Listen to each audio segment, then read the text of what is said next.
Hey everyone! In this video, we are going to go through the trapezoidal rule.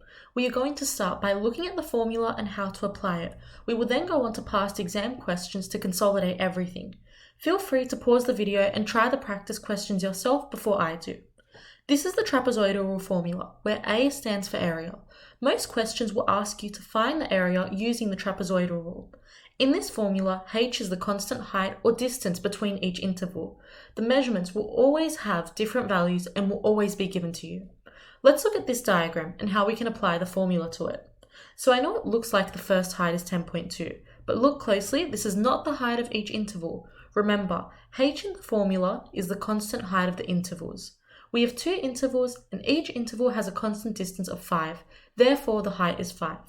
And looking at the diagram, the first measurement is 10.2, the middle is 5.3, and the last measurement is 3.3. When you sub that into the formula, you get an approximate area of 60.25. Just a side note for this question, there are two intervals and 3 measurements in total. There will always be one more measurement than the number of intervals. Okay, moving on to practice questions. You can pause the video and read the question first. First, we need to find the height, which is the constant distance between each interval. The top row has numbers evenly spread out with a gap of 1 over 60 between each value.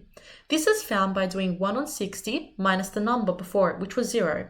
You could pick any two values as long as they are next to each other. For example, 2 over 60 minus 1 over 60 gives you the same answer.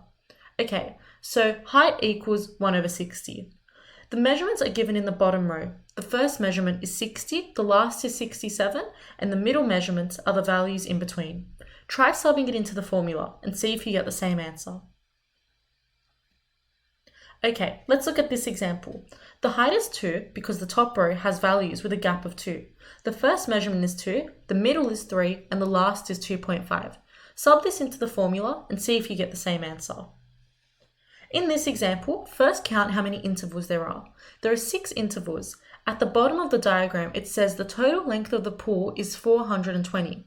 This means each interval has a length of 70. This was found by doing 420 divided by 6. The first measurement is 30. The middle measurements are 40, 60, 80, 60, 40, and the last measurement is 30. When you sub this into the formula, you get 21,700. Since we are only looking at the top half of the pool, multiply by 2 to find the area of the entire pool. The answer is 43,400.